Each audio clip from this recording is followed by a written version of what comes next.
আসলে তখন ভালোবাসার মতো একটা বয়স হয় না, একটা মানে 6 পড়ো একটা মেয়ের ভালোবাসার মতো কোনো বয়স হয় না। ওটা একরকম ভুল হতে পারে, যেটা লাইফে ফার্স্ট আমি ভুল করেছি। ক্লাস 6-এ? হ্যাঁ। কিভাবে হলো সম্পর্কটা শুনি। সম্পর্ক বলতে আমি তখন মানে ভালোবাসার মানে এই সব কিছুই বুঝতামও না, আর তখন ভালোবাসিও নি। বিয়ের পরে একরকম, তার প্রতি আমার আস্তে আস্তে ভালোবাসাটা হয়। ও আমাদের বাসা হচ্ছে মানে মাঝখানে একটা গলি, এই পাশে 2 তলা আমাদের বাসা, ঢাকা খিলগাঁওতে তখন। আর ওই পাশে ও 4 তলায় থাকে। ও হয়তো ওর ফ্রেন্ডদের নিয়ে থাকতো। তো আমি একদিন বারান্দায় দাঁড়িয়ে চুল আসলাচ্ছি আর মানে গান টান গাইতেছি। আমি একটু চঞ্চল টাইপের ছিলাম। তাকায় দেখি, উপরের দিকে তাকাইছি, দেখলাম একটা ছেলে তাকায় আছে আমার দিকে 4 তলায়, মানে এক ধ্যানে তাকায় আছে আর মিট করে হাসতেছে। তো আমি কেমন বাজে লাগলো, আমি নিচের দিকে তাকাইলাম। ধর ওইদিকে তাকাবোই না, নিচে তাকায় দেখি ওই ছেলেটাই। কিরে ব্যাপার কি? এবার আবার উপরে তাকাইলাম, হ্যাঁ আছে। কাহিনী কি, মানে নিচেও যে ছেলেটা, উপরেও সেই ছেলেটা। এখন আমি জাস্ট চেহারাটা মিলাচ্ছি যে এটা কি করে সম্ভব হয়। আমি দৌড় দিয়ে ঘরে আসছি, এসে ভাবিকে ডাক দিয়ে নিছি। ভাবি দেখে যাও একটা মজার জিনিস। কয় কি? আমি মানে ভাবিকে দৌড় দিয়ে যখন ডাকতে আসছি, নিচে যে ছিল ও চলে গেছে। ও আমার দিকে তাকায় ছিল। ওরা দুইজনই আমাকে পছন্দ করতো, বাট আমি তো আর জানি না। ওরা দুইজন মানে আমাকে বলছে বন্ধু, এখন জানি না বন্ধু কিনা। তো আমি ভাবিকে ডেকে নিয়ে যখন দেখাইলাম, ভাবি দেখো ওই উপরে যে ছেলেটা তাকায় আছে এদিকে, ওই ছেলেটা মানে সেম চেহারা, নিচে একজন দাঁড়ানো। কই নিচে কেউ নাই তো। ও বুঝছি ব্যাপার, তুমি আমার আসলে পছন্দ করো, মানে আমাদের পছন্দ হয় কিনা এটা দেখানোর জন্য ডাইকে আনছো না। ফাইজলামের বুদ্ধি মাথা থেকে ছাড়ো। হাসতে হাসতে ভাবি চলে আসলো। আমি তো ভাবে কি বলতেছে, এই কি বলে না বলে, এইসব ছেলে পাত্তা আছে আমার কাছে। মানে আমি তখন মানে কারোর সাথে কোনো কথা বলা ভাল লাগতো না ব্যাপারটা। এমনি সবার সাথে যেমন ইজি এইভাবে কথা বলতাম। তো প্রতিদিনই দেখা যায় যে আমি কখন কখন ওইদিকে যাই, মানে বাসার ছাদে যাই, আমাকে ফলো করে। দুইজনই আমাকে একসাথে ফলো করে। ও বেশি ফলো করে হচ্ছে আমার হাজবেন্ড। ওই উপরে যে ছিল ওর নাম হচ্ছে সোহেল। তো একদিন আমার স্কুলের সামনে এসে প্রায় কিছুদিন এভাবে ফলো করতেই আসছে, মানে সরাসরি দেখা হয় না, আর কিছু বলতে পারে না। তো একদিন স্কুলের সামনেও একটা গাড়ি নিয়ে আসে। আমি স্কুল থেকে বের হয়েছি, তো গাড়ির গেটটা খুলে দিয়ে বলতেছে ও ভিতরে বসা। বলতেছে আপনি একটু উপরে উঠে, মানে ভিতরে উঠে আসেন আপু, আপনার সাথে 2টা কথা আছে। বললাম তাহলে গাড়িতে উঠতে হবে কেন, আপনি নামেন। পরে বলতেছে আমি নামবো না আপু, এখানে তো আপনার স্কুল, এটা আমি জানি, আপনি আমাকে চিনছেন, আপনার বাসার সামনের বাসাটাই তো আমার, ভয় পাচ্ছেন কেন? আর আমি জাস্ট সামনে যেখানে একটু ফাঁকা আছে, অন্য কোনো লোক আছে, আপনার বান্ধবীরা নেই, এইখানে নিয়ে কথা বলবো, না হলে আপনার বান্ধবীরা আপনার বাবা মাকে বলে দিতে পারে, উল্টাপাল্টা একটা ভেজাল হয়ে যাবে। আচ্ছা ঠিক আছে, কি বলবেন, এত কি কথা আছে? বলতেছে না আপু জাস্ট 2 মিনিট আপনি চলেন, একটু সামনে যেয়ে আপনি চলে আসেন। আচ্ছা ঠিক আছে। বললো যে আপনার হাতও স্পর্শ করবো না, ভয় নাই, এটা সেটা। উঠলাম ঠিকই, আমাকে আর কিছুই বল নাই, গাড়ির ভিতরে আর কোনো কথাও হয় নাই। নামার পরে ও আমাকে নিয়ে গেছে কোথায়, এটা কাজী অফিস ছিল। আমি তো অবাক হয়ে গেছি, একটা রুম, বাসার মতো আর কি। ভিতরে ঢুকলাম, দেখলাম একজন হুজুর বসা, সামনের টেবিলের উপরে খাতা টাতা কি কি নিয়ে, মানে কাগজপত্র নিয়ে বসে আছে। 2টা মেয়ে ছিল, 3টা ছেলে ছিল। তো আমি জিজ্ঞেস করলাম আপনি কি বলবেন বলছিলেন, সামনে বইলা সামনে করতে করতে এখানে আসলেন, এখন তো কিছু বলেন না এই পর্যন্ত, কি হয়েছে? তো বলতেছে আমি তোমাকে ভালোবাসি, তুমি বাসো কিনা আমার জানার দরকার নেই, যেদিন বাসবা সেদিন তুমি আমার সাথে সংসার করো, সমস্যা নেই, কিন্তু তুমি আমাকে ভালোবাসার আগে আমি তোমাকে পেতে চাই। বললাম মানে এটা কেমন ধরনের কথা? বলতেছে তুমি আমাকে বিয়ে করো, এখানে জাস্ট এটা কাবিননামা, এখানে সই দিয়ে দাও আর কবুল বলো, তোমার বাসায় তোমাকে পৌঁছে দিচ্ছি, তুমি চলে যাও, জাস্ট আমার সাথে কন্ট্যাক্ট রেখো ও যোগাযোগটা রেখো, এইটুকু বলবো। তুমি যেদিন তুমি ইচ্ছে করো যে হ্যাঁ আমি এখন আপনাকে আমার ভালো লাগে, আমি সেদিনই তোমাকে আমি হাজবেন্ডের দাবি নিয়ে তোমার সামনে দাঁড়াবো। আমি তো না, এটা হতে পারে না, আমি কেন আপনাকে বিয়ে করব, এটা সেটা আমি মানতে চাচ্ছি না দেখে। আর ওইদিকে আমার বাসায় তো যেতে দেরি হচ্ছে, আমার বাবা তো আমার আম্মুকে মেরেই ফেলবে একরকম। আমাকে এতটা ভালোবাসে, আমাকে এক পলক না দেখলে আব্বু থাকতে পারে না। তো আমি চিন্তা করতেছি আমার বাসার কথা, আর ও আমার এইখানে আটকায় রাখছে যে বিয়ে না করে এখানে সাইন না দিলে আমি বেরোতে পারবো না। ও কান্নাকাটি করতেছে, হাত টাত কেটে ফেলার জন্য করতেছে, ঠিক আছে, বোতল একটা ভাঙে হাত কাটার জন্য চেষ্টা করতেছে, সবাই ধরে রাখছে, ওই ছেলে যে 3টা ছিল ওরা আইসা ধরছে, এই কি করতেছিস, পাকামি করিস না, আপু দেখেন ওর জীবনটা এখন আপনার হাতে, সবাই মিলে বুঝাচ্ছে আমাকে। ওনার তখন বয়স কত, আপনার সাথে ওনার ডিফারেন্সটা কত? প্রায় 12-13 বছর হবে। 12-13 বছর। আপনি তখন কোন ক্লাসে পড়েন বললেন? তখনও ও অনেক বড়। আচ্ছা, আপনি তখন কোন ক্লাসে পড়েন? আমি তখন ক্লাস 6-এ। আর ও ছিল উনি কি করেন তখন? ওর 3টা ব্যবসা ছিল, একটা হচ্ছে টেস্টিং সল্টের কারখানা ছিল। উনি নিজে ব্যবসা করতেন? হ্যাঁ। তার উনি একজন ব্যবসা করছেন, তার যথেষ্ট ম্যাচিউরড, এবং আপনি মাত্র স্কুলে ক্লাস 6-এ পড়েন। আচ্ছা, এরকম পাগলামি করছেন ওই কাজী অফিসে, তারপরে কি হলো? তো কাজীও নারাজ, বিয়ে আমার বিরুদ্ধে যে উনি বিয়ে দিতে পারবে না এরকম বলাতে কাজীকে অনেক বকাটকা দিচ্ছে, এই করছে। তো আমি মনে মনে চিন্তা করলাম বাসায় তো আমার যেতেই হবে, ওদের কথাটা বড় কথা না, এইখানে সই দিচ্ছি না কি করতেছি, আম্মু আব্বু তো দেখতেছে না, যাক সই দিয়ে আমি এইখান থেকে আগে বাইচা যাই। আপনার তখন সেই সেন্সটা নাই যে বিয়েটা না, এটা আসলে কি হচ্ছে আমার সাথে, এটাই যে আমার লাইফটা ধ্বংস হয়ে যাচ্ছে, এটা আমি বুঝি নাই। আমার মনে হয়েছে যে আচ্ছা সইটা দিলে তো আমি বাসায় যেতে পারতেছি, আগে আমি বাসায় যাওয়া দরকার। এরপরে ওর সাথে আর কথাই নাই বললাম, বা ভাইয়ার বইলা ওর একটা মাইর খাওয়াইলে শিক্ষা হয়ে যাবে, এরকম আর করবে না, এরকম মনে হচ্ছে আমার। এইখানে আমি বেশি কিছু বলা যাবে না, ওরা এতগুলা মানুষ, আমি তো একা, একটু চঞ্চল টাইপের, তো দুষ্টু দুষ্টু বুদ্ধি মাথায় আসতো।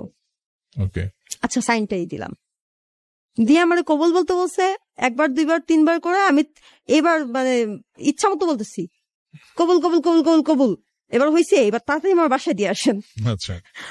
পরে নিয়ে গেছে, বাসায় নিয়ে গেছে ঠিকই, এর ভিতরে সত্যিও ওর কথা রেখেছে, আমার হাতটাও ধরে নাই, জাস্ট বুঝাচ্ছিল, কথা বলতেছিল ততক্ষণ যে দেখো এখন কিন্তু আমরা হাজবেন্ড ওয়াইফ, তুমি আমার স্ত্রী, আমি চাইলেই কিন্তু তোমার ধরতে পারি, ধরবো, এরকম ভয় দিচ্ছে।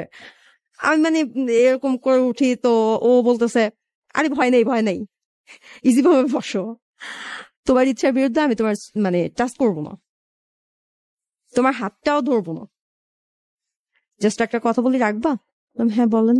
এখন তো আমার ভিতরে খালি ভয়ে আছি, আল্লাহ একবার বলে ধরবো কিনা, আবার বলতেছে ধরবে না, আসলে কি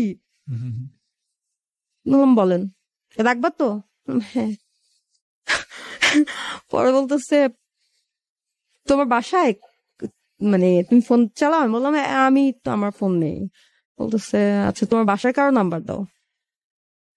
কার নাম্বার দিব? আব্বুর নাম্বার দিই? কাটে না, পাগল হয়ে গেছো? আচ্ছা ঠিক আছে আমার নাম্বারটা লেখা দিই, তুমি নিয়ে যাও, কসম করে বলো তুমি আমার একবার হলেও কল দিবা, লুকায়। বললাম আচ্ছা ঠিক আছে, নাম্বারটা নিলাম, নেওয়ার পরে বাসায় সামনে নামাই দিয়ে গেছে। আমি বাসায় এসে দেখি যে আমার আব্বু তো এদিকে রেগে মেগে আগুন। কোথায় গেছিলে? বান্ধবীর বাসায় গেছিলাম। আমি আবার মিথ্যে বলতে পারি না, মিথ্যে বলতে গেলে আটকে যাই। তো যাই হোক বললাম যে আব্বু আসলে অনেক ইয়েটি হয়েছে, তো অনুষ্ঠান ছিল বান্ধবীর বাসায়, তোমার বান্ধবীদের আমি চিনি, কার বাসায় গেছিল বলো?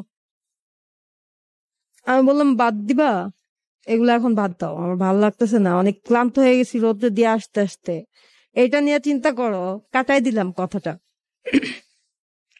এখন কাটাইলে কি হবে? এরপর থেকে ও আমাদের ছাদে পাইলেও ওই যে আগে ছাদে দেখা হইতো, মানে ছাদে গেছি তো দেখা হচ্ছে, বারান্দায় দাঁড়ালাম তো দেখা হলো বেলকনি থেকে, ও ইশারায় কথা বলে, আমি ইশারায় কথা বলি, ও আমাকে ইশারায় ভাবে জিজ্ঞেস করে তোমার আমার রিলেশনটা, আমাদের যে বিয়ে হয়েছে এটা তোমার আব্বুকে বলছো, বাসায় সবাইকে জানাইছো, সবাইকে জানে? আমি বলি না, পাগল নাকি, আমারই ধরে ভাঙবে। তো এভাবে চলতেই থাকে। তো এক পর্যায়ে ও 2-3 মাস পরে মানে ও প্রতিদিনই আমাকে বলে যে দেখো তুমি না বললে কিন্তু আমি চলে আসবো বাসায়, আচ্ছা আমি একদম কাবিন নামা টামা সব নিয়ে তোমার আব্বুর সামনে শো করবো, তখন কি হবে দেখো। আমি তখন মানে হাত জোর করে মাপ চাই, প্লিজ আর একটু, আর কয়টা দিন, বইলো না কাউরে, মানে এইভাবে বুঝাই। এরকম করতে করতে একদিনও সত্যি চলে আসছে, 3 মাসের মতো হয়েছে, এরকম হয়েছে। এতদিন আর আমাদের মানে সরাসরি এইভাবে দেখা হয় নাই। ও 3 মাস পরে কি করলো, আমাদের বাসায় চলে আসছে, আব্বুর ড্রয়িং রুমে আব্বুর ফ্রেন্ড নিয়ে কথা বলতেছে, আমি তো আমার রুমে পড়তেছি। ও এসে যখন আব্বুর রুমে বসছে সালাম দিয়ে, আমি তোর কণ্ঠ শুনে চিনে ফেলছি। ও কি দিয়ে দেখলাম, হ্যাঁ এখন তো আমার ভিতরে কাপ শুরু হয়ে গেছে, মানে কি হইলো, এটা কি হইলো, এখন কি হবে। ও যা বলবে আব্বু কি তাই বিশ্বাস করবে নাকি আমার কথা শুনবে? তো সবাই চলে যাচ্ছে, ও যাচ্ছে না, কিছু বলতেছেও না। তখন আব্বু জিজ্ঞেস করলো যে বাবা তুমি কিছু বলবা, কি জন্য আসছো, কি ব্যাপার, তুমি কি আমাকে চেনো আগে থেকে? বললো হ্যাঁ চিনি। বললো কে আমি বলো তো, তোমার নাম কি? বললো আমার নাম সোহেল। আসলে আপনি কে সেটা বড় কথা না, আপনি আপাতত আমার শ্বশুর। হে বেয়াদব ছেলে, তুমি এগুলো কি শুরু করছো, এটা কি বলো, পাগল হয়ে গেছো তুমি, এটা পাগলা গারদ না, বের হও। কে ঘর ঢুকতে দিছিস কেন, বের কর। ফালতু ছেলে পেলে মানে দেখলেই যাকে দেখবি আমার অনুমতি ছাড়া ভিতরে ঢুকাই নিবি, রাস্তার সব ছেলে পেলে বাড়িতে নিয়ে আয়। ও বলতেছে না আমি রাস্তার ছেলে না, কথা যা বলবেন বুঝা বললেন, মানে একরকম বেয়াদবি শুরু করে দিচ্ছে, এটা তো অবশ্যই বেয়াদবি।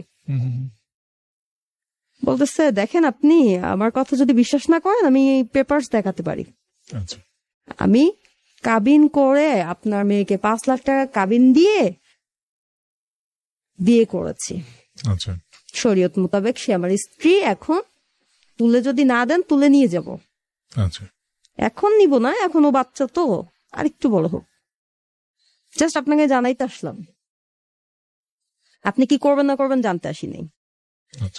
আব্বু তো প্রচুর খেপে গেছে, বলতেছে তোর 14 গোষ্ঠীরে মানে তোদের বাড়িতে দুগলা জ্বালায় যাবে, তো 14 গোষ্ঠীর ভিতরে বংশে মানে প্রদীপ দেওয়ার কেউ থাকবে না, বাতি জ্বালানোর মতো কেউ লোক থাকবে না, তোর এমন হাল করবো তারা।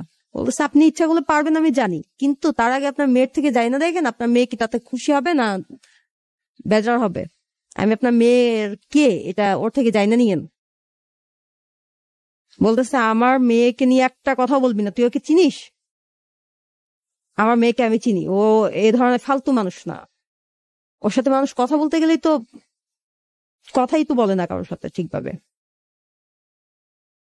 আর এমন কোনো কথা নেই যেটা আমি আমার বাবার সাথে শেয়ার করি না, জাস্ট একটা জিনিসই আমার বলা হয়নি, মানে একদম ফ্রেন্ডলি। আমরা একসাথে ডান্স করেছি, আমি বাবা আর আমি একসাথে ডান্স পর্যন্ত করেছি, এরকম একটা মানে ফ্রি। তারপর কি হলো? তো বলতেছে ঠিক আছে আপনার মেয়েকে এখনই ডাক দেন, ডাক দিয়ে জিজ্ঞেস করেন আমি মিথ্যে বলতেছি, আপনি প্রমাণ করবেন আমি মিথ্যে বলতেছি। আচ্ছা ঠিক আছে, দেখ মা এদিকে আসো তো। আমি তো 1 পাও 2 পা করে আসলাম, কারণ আমি তো সব শুনছি। আইসা আমি একবার ওর দিকে তাকাই, একবার আব্বুর দিকে তাকাই, মানে এখন দুইজন দিকে শুধু তাকাচ্ছি, আমি কাউকে কিছু বলতেছি না। আব্বু জিজ্ঞেস করছে, ও বলতেছে তুমি নাকি কি মানে একটা ভুল ত্রুটি করছো, নাকি এবাড়ির জামাই, কি সব আবি চাবি বলতেছে, ওকে তুমি চিনো? এখন আমি চিনি না বলবো কিভাবে, এটা তো মিথ্যা হয়ে যাচ্ছে, তাও আবার সামনে দাঁড়ায় বলবো আমি চিনি না। আর আব্বুর সামনে কিভাবে বলবো যে মানে হ্যাঁ বিয়ে হয়েছে, এটা তো বলা সম্ভব হচ্ছে না। আমি চুপ করে আছি, কথা বলতেছি না। এখন আব্বু তো বুঝে ফেলছে চুপ থাকা সম্মতির লক্ষণ, কিছু একটা অবশ্যই আছে। আব্বু চোখে চোখ পড়লে, আব্বু যখন চোখ গরম দিচ্ছে আমি আস্তে মাথা নিচু করে নিচ্ছি, বুঝতে পারছে তাহলে অন্যায় আছে, কিছু একটা হয়েছে। তারপর পাত্তা দিল না, ওকে ধমকায় ঘাট ধরে বাইর করে দিল। তো যাবার সময় বলে গেল, থ্রেট করলো যে আজকে মেনে নিলেন না, ঠিক আছে বের করে দিচ্ছেন, চলে যাচ্ছে। বিয়ে যখন করছি সংসারও আমি ওর সাথেই করব। ও আমার বউ নামে না, কাজেও হবে, ও আমার বাড়িতেও যাবে, আমার ঘরেই থাকবে, আমার ঘরই করবে। বাবা মার মানে ততদিন অধিকার থাকে যতদিন বিয়ে না হয়। এখন ওর প্রতি অধিকার সব আমার, আপনাদের কারো না।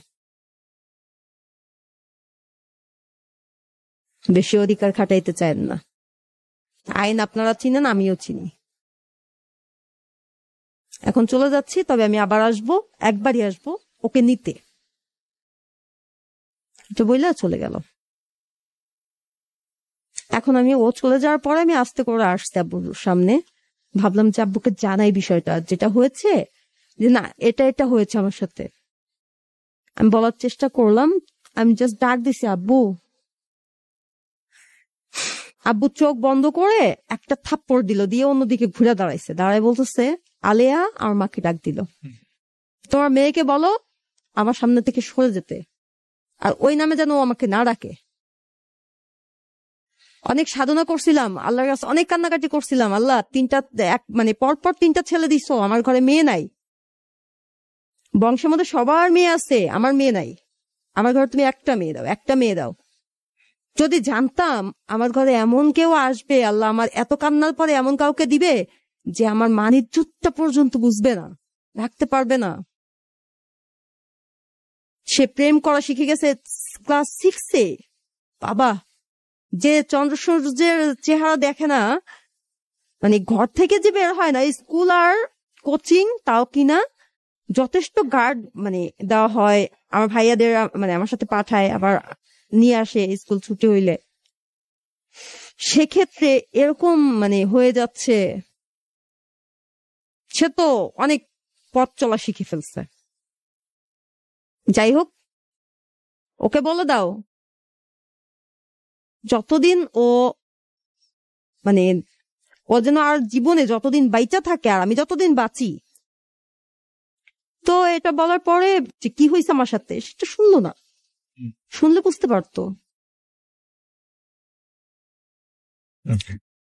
চলে আসলাম আমিও রাগ করে, কান্না করতে করতে আমার রুমে। কান্না করলাম অনেক, 2 দিনের মতো এরকম আমরা বাপ বেটি মানে কেউ কারো মুখ দেখি না, কথা বলি না, একই বাড়ির ভিতরে একই ঘরের ভিতরে, কিন্তু যে যার যার রুমে। আমি যদি ডাইনিং রুমে যাই, আব্বু জিজ্ঞেস করে উনি কোথায়, তিনি কি ডাইনিং রুমে আছেন? যদি মা বলে জি হ্যাঁ আছেন, তো বলে ঠিক আছে, উনি চলে গেলে বললেন আমি পানি খাবো, আমি যাবো ডাইনিং রুমে, আর নাহলে তুমি নিয়ে আসো, পানি নিয়ে আসো। বাট এই যে আপনার বাসা থেকে টোটালি মুখ দেখা দেখি বন্ধ। আপনার বাসা থেকে কি কোনো রকমের ইনিশিয়েটিভ নেওয়া হয় নাই? মানে এই ঘটনাটার পরে আপনার সাথে কথা বলছে না, কিন্তু এই যে একটা ছেলে এলো বাড়িতে এই ধরনের কথাবার্তা বললো, এটা নিয়ে আপনার ফ্যামিলি কোন রকম? আমার ফ্যামিলি বলতে কি, আমার আব্বুর সামনে দাঁড়িয়ে কথা বলার মতো এমন কাউকে আমি মানে জাস্ট ফ্যামিলি না, কাউকে দেখিনি। গোপালগঞ্জ, আমাদের গ্রামের বাড়ি হচ্ছে গোপালগঞ্জ। আচ্ছা, কিন্তু আপনার মানে এই যে একটা ছেলে এসলো বললো, এ নিয়ে কোনো কিছু তিনি করেন নাই আর? মানে ওই ছেলেকে খুঁজে বের করা বা কেন এলো, কিভাবে বিয়ে হলো? যেখানে আমার বাবা ছিল কি ন্যায় নীতিবান লোক, তো মানে আর তার প্রচুর রাগ ছিল। সে গোপালগঞ্জে সে নিজেও আওয়ামী লীগ করতো, তারপরেও শেখ সেলিমের সাথে একটা সেলিম আঙ্কেলের সাথে একটা দ্বন্দ্ব হওয়া,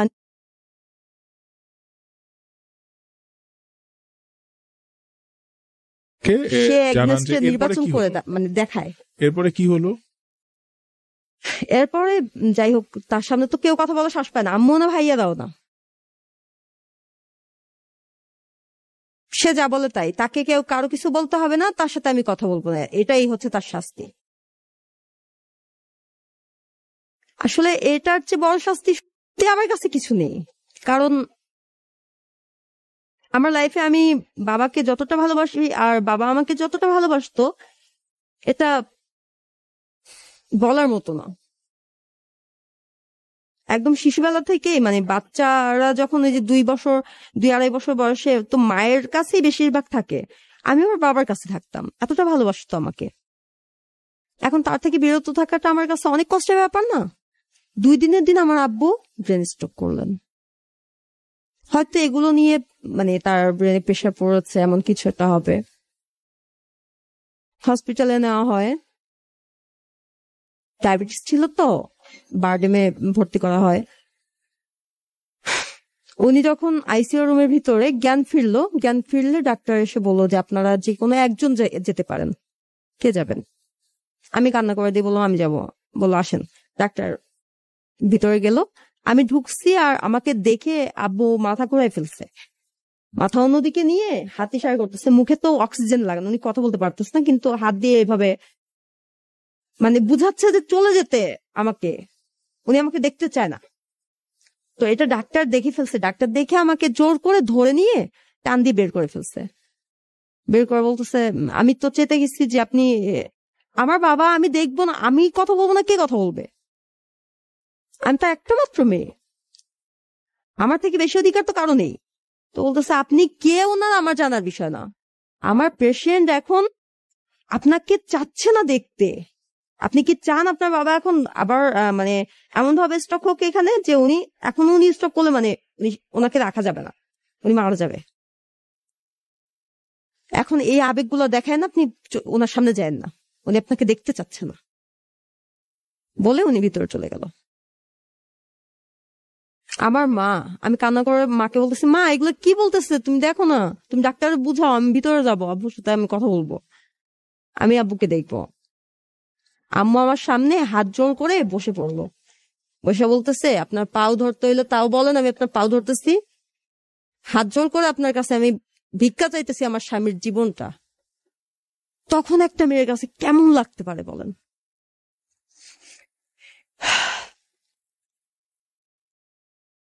আম্মু আম্মু আমাকে বলতেছে যে তার স্বামীর জীবন, আমার বাবা না, তার স্বামী বলতেছে যে আমার স্বামীর জীবনটা আপনি ভিক্ষা দেন আমারে, আপনি বাসায় চলে যান, আপনি এখানে থাকেন। যা করছেন নাটক, বহুত নাটক দেখাইছেন, যার জন্য এখন লোকটা এখানে শুয়ে থাকতে হচ্ছে, মৃত্যুর সাথে লড়তেছে। আর এখন আপনার সামনে যায় আপনি তাকে শেষ করে দিয়েন না। আমি তাকে হারাইতে চাই না, আমার ছেলেরাও তাকে হারাইতে চায় না। আমি চলে আসলাম, কান্না করতে করতে চলে আসলাম। আর ভাবলাম যে যার জন্য এত কিছু হলো, ওর আজকে খবর আছে, আমি আজকে ওকে মারবো, নাহলে নিজে মরবো। ফোন দিলাম, আপনি কোথায়? বলতেছে আমি বাসায়। বললাম আমি আসতেছি, আপনার আজকে খবর আছে, আপনাকে মেরে ফেলবো আমি, আপনার জন্য আজকে আমার বাবা হসপিটালে। এইটা করলাম আমি দ্বিতীয় ভুল। দ্বিতীয় ভুল বলতে ওই ভুলটার তুলনায় এই ভুলটা আরো বড়। আমার বোঝা উচিত ছিল আমি একটা মেয়ে মানুষ, আমি গেলেই তাকে গলা চিপে ধরে মেরে ফেলতে পারবো না। রাগের মাথায় অনেক কিছু ভাবা যায়। হ্যাঁ আমি চাঁদে চলে যাব, যাওয়াটা সম্ভব না, যেতে হলে ততটুকু অর্জন করে যেতে হবে। গেলাম, যাওয়ার পরে আমি তো বকতেছি, বকাবকি করতেছি, গিল ঘুষি দিতেছি, তাতে তোর কিছু হচ্ছে না। এখন সেটা বুঝি, তখন বুঝি নাই। বাট ও যেটা মানে করলো সেটা হচ্ছে একরকম আমাকে বুঝাচ্ছিল মাথায় হাত দিয়ে যে ঠান্ডা হও, শান্ত হও, বসো, তুমি স্থির হও, তুমি আমার মারবা, আচ্ছা মারো, আরো বেশি মারো, কিন্তু স্থির হও, মানে ঠান্ডা হও। যেটা হয়েছে খুব খারাপ হয়েছে আসলে, আমিও তো এটা চাই নাই। আপনি চান মানে আপনি যে এরকম না করলে এটা হইতো, আপনার জন্যই তো হয়েছে। বলতেছে আচ্ছা ঠিক আছে আমার জন্য হয়েছে, মানে এইবার ওর ভাবে আমাকে মানে ওর কাছে টেনে নিছে। একরকম এটাকে জোর বলা চলে। তখনই আমরা স্বামী স্ত্রীর যেই সম্পর্কটা শারীরিক, হ্যাঁ, আপনি প্রথমবার ফিজিক্যাল রিলেশনশিপে ওদিন ওনার সাথে গেলেন এবং সেই করছে, আমি ওখানে একরকম পুতুলের মতো হয়ে গেলাম। অসুস্থ হয়ে পড়েছিলাম, মানে বাসা পর্যন্ত যে মাঝখানে জাস্ট চিকন একটা গলি, কিন্তু আমার বাসায় যে আমি আসবো এরকম একটা পাচ্ছিলাম না, এতটা খারাপ লাগতেছিল, অস্বস্তি লাগতেছিল। বললো কিছুক্ষণ বসো, সরি টরি অনেক কিছু বলতেছে। আমি আর ভালো মন্দ কিচ্ছু বলতেছি না ওকে, ওদিকে তাকাচ্ছিও না, কারণ তাকানোর মতো পরিস্থিতি ছিল না, খুব ঘেন্নাও ছিল তখন। পরে বাসায় চলে আসে অনেক কষ্ট করে। আসার পরে মাথায় তো একটা টেনশন আছেই আব্বুকে নিয়ে, ও কি করলো, এই কাজটা ও ভালো করলো না, এটাও আছে। কিন্তু আজকে যেটা হলো সেটা কেন জানি না মনের ভিতরে বারবার উকি দিত। ওকে ভালো লাগার মানে একটা অধ্যায় চলে আসতো একটু একটু করে, মানে ইচ্ছে হতো ভালো লাগার মতো, মনে হতো যে না আমার সাথে তো কোনো খারাপ ব্যবহার কখনো করেনি, বকা দেয়নি, আহ সবসময় তো ভালোভাবে আমাকে বুঝায় কথা বলছে, বা সে যেটা করছে ভুল আমার সাথে সেটার জন্য সরি বলছে, কান্না করছে, ও কান্না করে দিছিল যে আমি বুঝি নাই তুমি এইভাবে মানে হয়ে যাবা, অসুস্থ হয়ে পড়বা, বা এরকম একটা ব্যাপার হবে।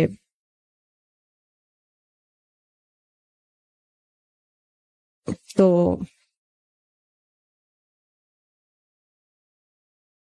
তারপর সরি, ও ওইখানে অনেক মানে সরি টরি বলছিল, ওই বিষয়গুলো আমার মাথার মধ্যে, ওর মানে ওকে, ওর প্রতি মায়া লাগার যে বিষয়টা, এটা ওইখান থেকেই হয় যে না সে তো কান্না করে যখন সরি বলছে, এটা থাক।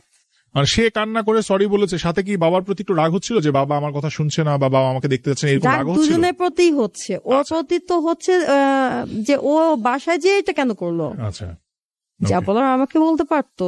আচ্ছা তারপরে কি হলো একটু আমরা আগাই, কারণ অনেকটা আর সময় চলে যাচ্ছে। হ্যাঁ ঠিক। তো এদিকে আব্বু সুস্থ হলেন, সুস্থ হওয়ার পরে বাসায় চলে আসছে। বাসায় আসলে ওই একই অবস্থা, সে আমার সাথে কথা বলতেই চায় না, সে আমার কোনো কথা শুনবেও না, বলবেও না। উনি মানে একরোখা ছিল, তো খুব জিদি মানুষ।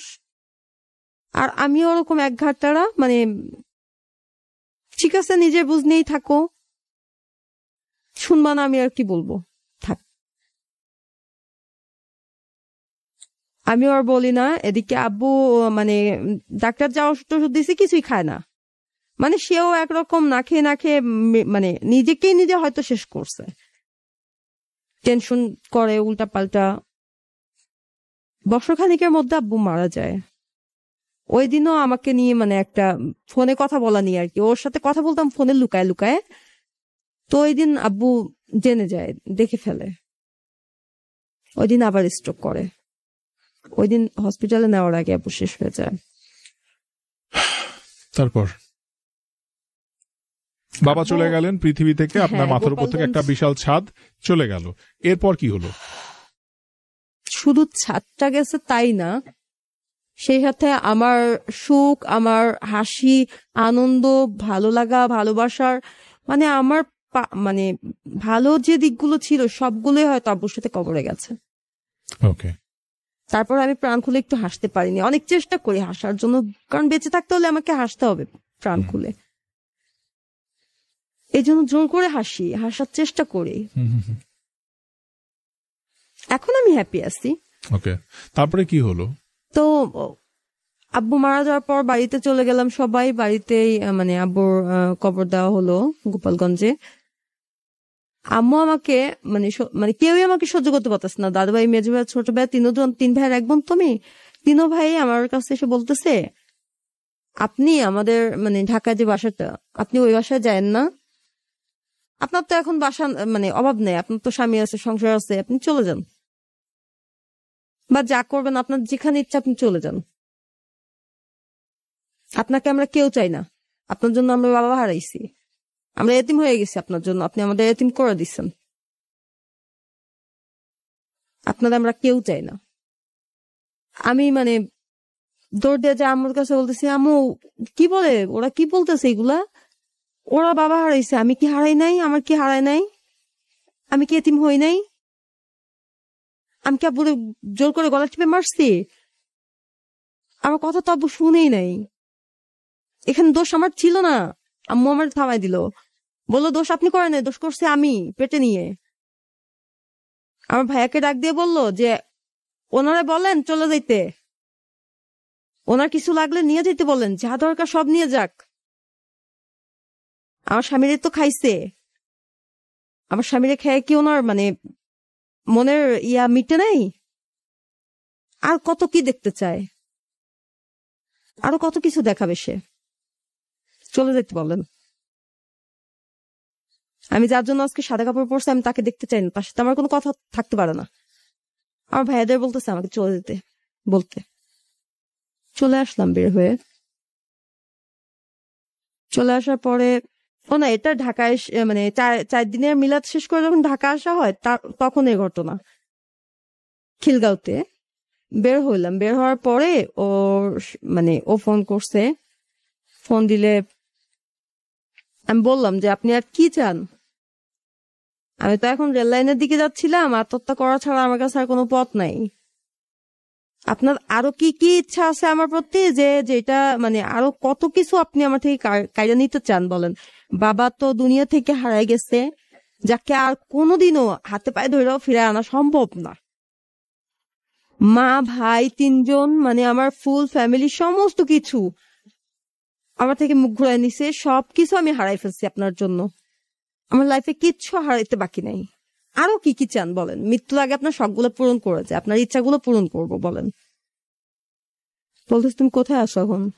বাসার সামনে। কোন দিকে যাবো আমার মাথায় কাজ করতেছে না, আমি কোথায় যাব? রেল লাইনের তলায় যেয়ে পড়বো, নাকি কোনো সাঁতার তো জানি না, কোনো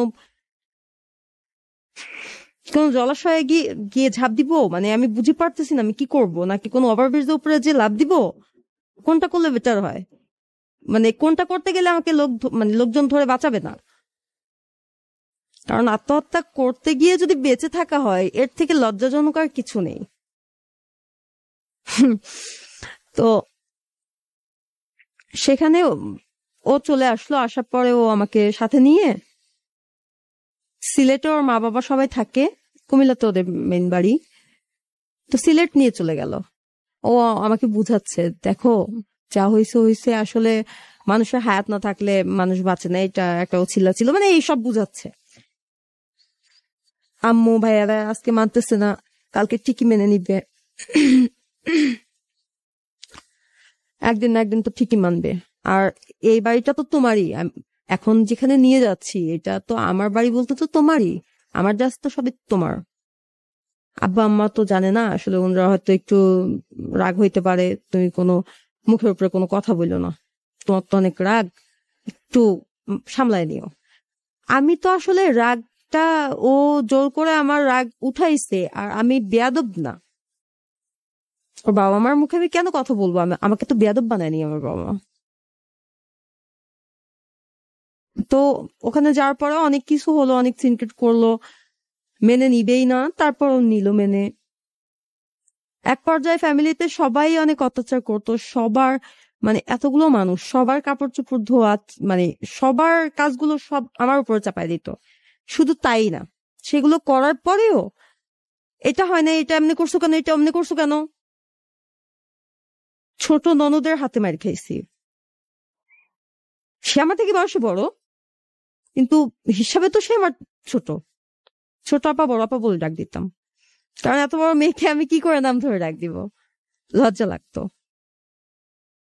আর এদিকে ওই টাইমটায় ও আমাকে মানে অনেক ভালোবাসতো। কাজে থেকে এসে আমার মানে বারবার জিজ্ঞেস করতো, ওরা অনেক বেশি বকাঝকা করে না, বাদ দাও, এইটা ওইটা অনেক কিছু বুঝাইতো। মানে ওইটাতে আমি ভুলে যাইতাম, সারাদিনের সমস্ত ক্লান্তি দূর হয়ে যেত। একটা সময় যখন বড় ছেলেটা হয়, বড় ছেলে হওয়ার পরে দেখা যায় যে এখন ইদানিং ও আমাকে মানে সারা বাড়ির সবাই যেভাবে বকাঝকা করে, এদের বকাটা একটু কমলেও এরা হয়তো দিনের বেলা একটু হেসে টেসে কথা বলে, এখন আগের মতো তেমন চালায় না। তবে ওর দিক থেকে আসলো এবার চাপটা। আচ্ছা। রাত্রে দেখা যায় পা টিপতে টিপতে ও ঘুমায় গেছে, আমি ওর পার উপরেই মানে জিমাইতে জিমাইতে ঘুমায় পড়ছি। রান্না ভালো হয় না, মাথার উপরে ঢাইলা দিচ্ছে। এরকম ভাবে অনেক অত্যাচার করতো, কিছু থেকে কিছু হইলেই মারধর করতো। আর আপনার ফ্যামিলি বাবা মা, আমি তো এখন সিলেটে, কিন্তু তাদের সাথে কি যোগাযোগ আছে কিনা? তারা কি যোগাযোগ? তাদের নাম্বার আমার কাছে ছিল, আমি মাঝে মাঝে ফোন দিতাম, ফোন দিয়ে কান্না করে বলতাম, মা তুমি শুনতে না চাইলে আমি জোর করে বলবো, এইটুক তোমার শুনতেই হবে। কসম টসম দিয়ে ফেলতাম যে একটু শোনো।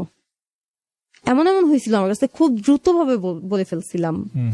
তো একটা সময় মা পরে বলল, ঠিক আছে যা হবার হয়ে গেছে, আমার কপালে ছিল যা তাই হয়েছে, তুমি তো সুখে আছো, তুমি সুখে থাকো, দোয়া করি, কিন্তু মনে হয় না সুখ পাবা। আর মা আমাকে এভাবে বলতো যে সুখে থাকো দোয়া করি, কিন্তু মনে হয় না সুখ হবে তোমার, কারণ ও একটা অমানুষ। ওই দিনই বুঝে ফেলছি যেদিন তোমার বাবার মুখে তর্ক করছে, তোমার বাবার সাথে বেয়াদবি দেখেই বুঝতে পারছি ও কত বড় অমানুষ। ও তোমাকে সুখ দেবে না কোনোদিনও মা, তুমি সুখের আশা চলে গেছো তো। আচ্ছা, তারপরে কি হলো? তারপরে এদিকে আমি মানে ওদের দেখা যাচ্ছে যে এখন ও আমার প্রতি উল্টো রিয়েকশন করে, মারধর করে, তবুও আমি আছি। আশেপাশের মানুষও পর্যন্ত মানে অনেক সময় এসে আমাকে বলতো, এক এক মহিলা, দেখো এগুলো দেখা যায় না, সহ্য করা যায় না, তুমি প্রতিবাদ করো না কেন, তুমি আরো তোমার বাপের বাড়িতে চলে যাও, সেটাই ভালো হবে। যায় বাপ মার হাতে পায়ে ধরা, বাপ নেই তোমার মায়ের তোমার ভাইদের হাতে পায়ে ধরা বুঝায় বলো যে আমি চলে আসছি একবারে, মানে আর ফালাই দিও না, ঠিকই মাইনা নিবে। এখানে যাও, যত অত্যাচার সহ্য করো। আমি আরো তাদের উপর খেপে যেতাম যে আপনারা বলার কে, এটা আমার ব্যাপার, আমার হাজবেন্ড আমার মারুক কাটুক আমি বুঝবো। একদিন ও কি করলো, ও এরপরে মানে যখন আমার বড় ছেলেটার বয়স 2.5 বছর, তখন আমার ছোট ছেলেটা হয়। 3 দিনের দিন ও আমাকে এমন ভাবে মারধর করে, তা কি নিয়েছিল 3 দিন কেন 7 দিনের মধ্যে কিন্তু মাছ মাংস মানে এই জাতীয় জিনিস ঘরের ভিতরে ঢুকায় না কেউ। অন্তত মানে অ্যাটলিস্ট বাচ্চাটা যে রুমে আছে এই রুমটা ভিতরে নেয় না। ও রাত 2টার সময় নিয়ে আসছে মুরগি, কাটা মুরগি, ওইটা আমি তখন বাঁচবো, মানে তাও আবার পশম টসম সহ, ওই তখনই বাঁচতে হবে, বাইসা মানে ইয়ে করতে হবে, করে রান্না করে দিতে হবে। আমি বললাম যে তাহলে আমি তো এখনো ভাত খাই নাই তোমার জন্য, তাহলে ভাত নেই, তুমি ভাত খাও, আমি বাইসা পরে খাবো নি। রাত তো 2টা 2:30 বাজে গেছে, তোমার ভাত দিয়া তারপর আমি বাঁচতে বসি। আর দেখো এটা তুমি কাজটা কি করলা, এই ঘরে এরকম অবস্থায়, নাকি ঘরের মধ্যে এগুলা ঢুকাইতে নাই, আল্লাহ জানে ওর যদি কিছু হয় এরপরে। এটুকু ছিল আমার অপরাধ। আচ্ছা, এই অপরাধটার জন্য মানে কাত হয়ে শুইছিল তো আইসা ডাক্তার আইসা, ওই কাত অবস্থায় আমাকে এভাবে লাথি মারলো, পড়ে গেছি। কারণ তখন এতটা ক্লান্ত, আমি হাইটা কাইট দিয়ে সামনে এগোতে আমার কষ্ট হতো। বুঝতে পেরেছি। পড়ে যাওয়ার পরে এরপর ইচ্ছা মতো চুল ধরে আবার উঠাই দেওয়ালের সাথে আবার ঘাই দিল, আবার মানে নিচে ফেলায়, আবার এরপর পেটের উপরে ইচ্ছা মতো পাড়াইলো। কি বলবো, রক্তাক্ত হয়ে গিয়েছিলাম, যেগুলো মানে বলার মতো না। যা হোক,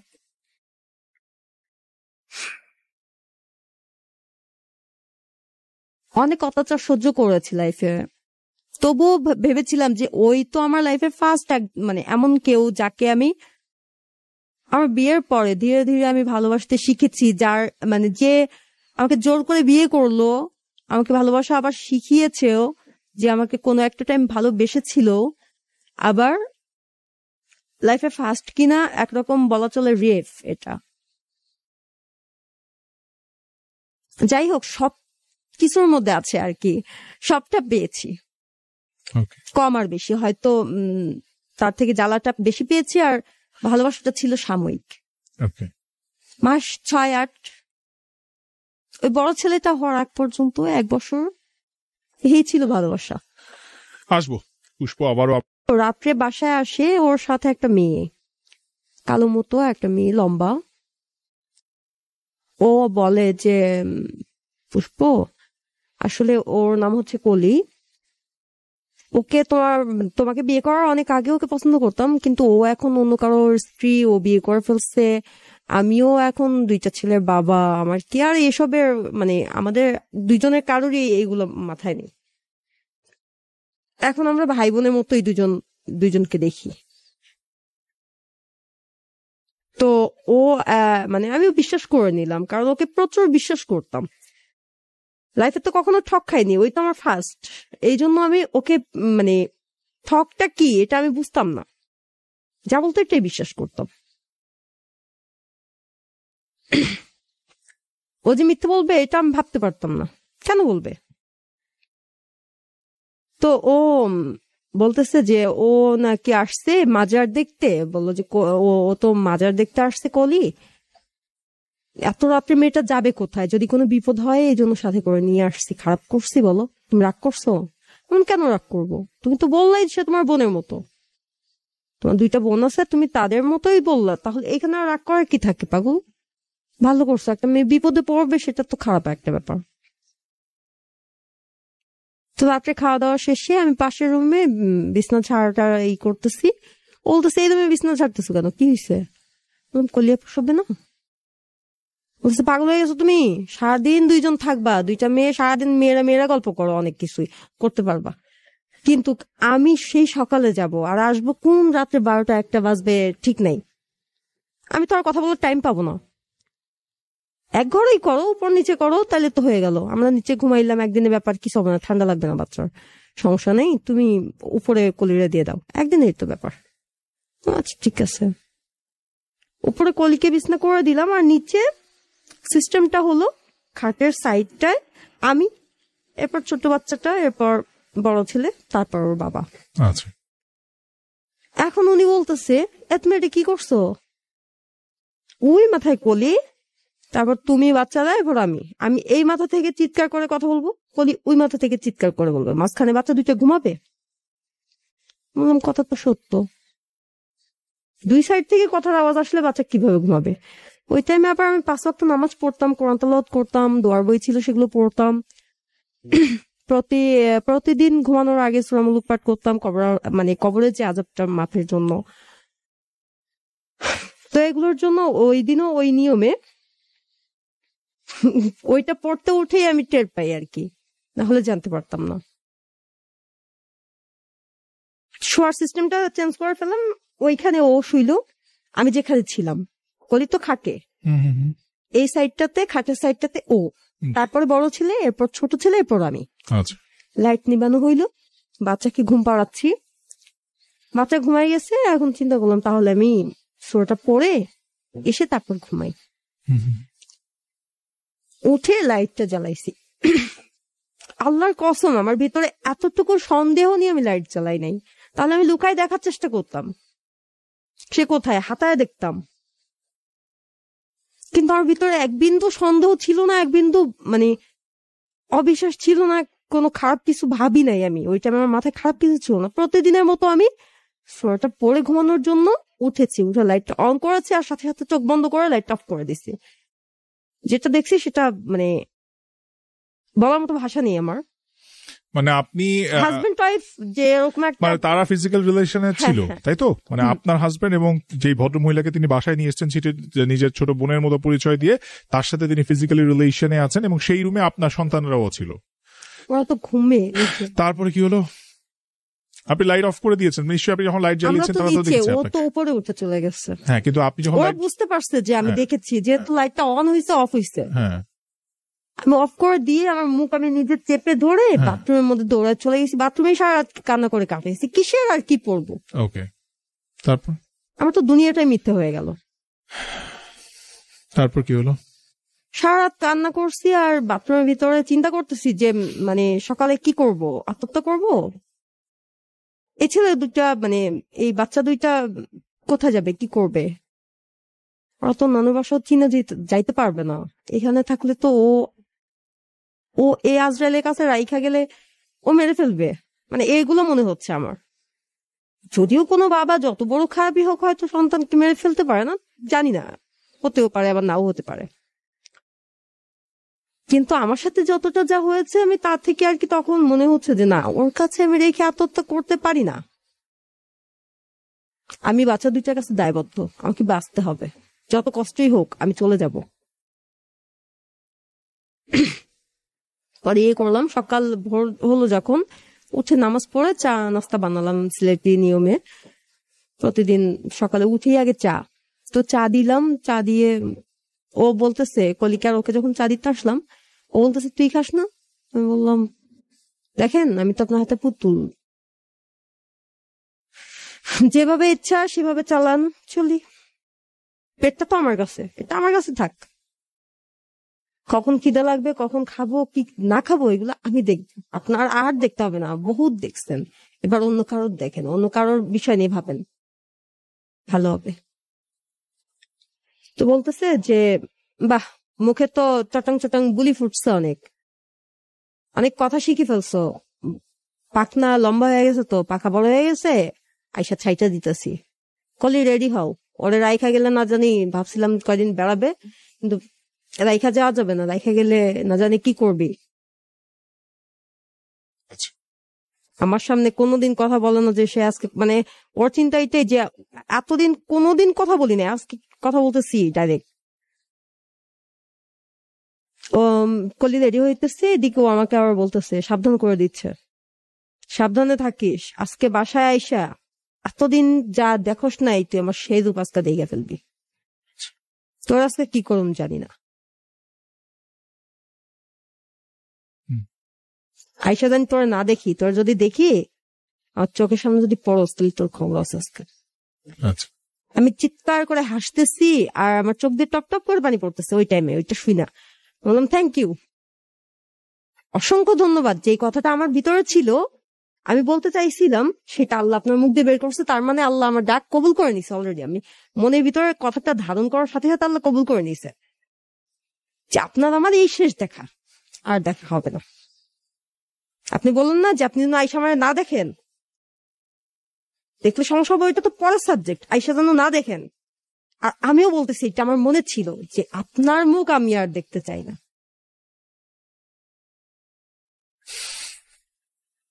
আপনাকে মানে ভালোবেসে তার পরবর্তীতে ঘৃণা করে যদি আমার বেঁচে থাকা সম্ভব না হয়, আমি যদি আত্মহত্যা করতে বাধ্য হই, আমি যদি আপনার ভালোবাসার কাছে হেরে গিয়ে আপনার এত জঘন্যতম চেহারার কাছে, মানে এটা আমার মনে না থাকে, ওইটাই মনে থাকে, তাহলে তো অবশ্যই আমি হেরে যাব, আমি আত্মহত্যাই করব। একদিকে ঘৃণা একদিকে ভালোবাসা, দুইটা নিয়ে আমি বাঁচতে পারবো না। কাজেই তখন আপনি হয়তো ছেলেদের পাবেন না, হলে ছেলেদের মুখও দেখতে পারবেন না। আপনি এতদিন আমাকে যত যা দিচ্ছেন সবকিছুর একটা, মানে আজকে একবারে আমি আপনাকে শোধ দিচ্ছি, বলে গেলাম যে আর কোনোদিন আপনি আমার মুখও দেখবেন না, ওদের মুখও দেখবেন না। বাবা হয়েছেন ঠিকই, তবে বাবার ডাক আপনি শুনতে পারবেন না, এটাই হচ্ছে আপনার জন্য শাস্তি। বলে চলে আসলাম। ও ও চলে গেল, ও চলে যাওয়ার পরে আমি চলে আসলাম ওদের নিয়ে। কিচ্ছু আনিনি বাসা থেকে, একটা মানে বাচ্চার কাপড়ও নিয়ে আসিনি। কোথায় গেলেন? গোপালগঞ্জ যাওয়ার জন্য আপনার যে বাস স্টেশন, ওইখান থেকে হচ্ছে আপনার কি যেন ইউনিক কাউন্টারে গেলাম, ইউনিকে উঠলাম। তারপর ইউনিকে উঠে ঢাকা থেকে তারপরে গেলাম বাড়িতে। বাড়িতে যাওয়ার আগে বাড়িতে তো আম্মু আর ভাইয়া ঢাকা ছিল, ভাইয়াকে নি ভাইয়ার কাছে আইসা পরে আম্মুর কাছে গেলাম। এদিকে আমি আসবো কিনি, আমার কাছে তো চানা পয়সা নেই। নাক ফুলটা বিক্রি করে দিলাম 500 টাকায়, 450 টাকা ছিল তখন ভাড়া, এখন কত জানি না। বাকি ছিল 50 টাকা। আমি লাইফে মানে এই দিনটাই 50 টাকার কথা, মানে কি কি নিয়েছি এটা আমি জীবনে ভুলতে পারবো না। লাইফে কত টাকা কত ভাবে ভাঙি না, মনে থাকে না, হাজার হাজার টাকা ভেঙে ফেলি কিন্তু মনে থাকে না। কিন্তু এই টাকাটার কথা আমি জীবনে ভুলবো না, কিভাবে ভেঙেছিলাম। আমার সাথে একটা ছোট বাচ্চা আছে, কোলে বাচ্চাটা তো দুধ খায়, ও তো আর কিছু খেতে পারে না, বাট ও তো ভাত টাত এইটা ওটা খায়। ও সকালে না খেয়ে বের হইলো, আমিও বের হইলাম না খেয়ে। আমারটা বাদ দিই বলতে আবার বাদ দেওয়াও যাবে না, কারণ মা যদি বাচ্চা দুধ খায় তো মা না খেয়ে থাকলে বাচ্চার উপরে মানে এটার তারপর প্রভাবটা পড়ে।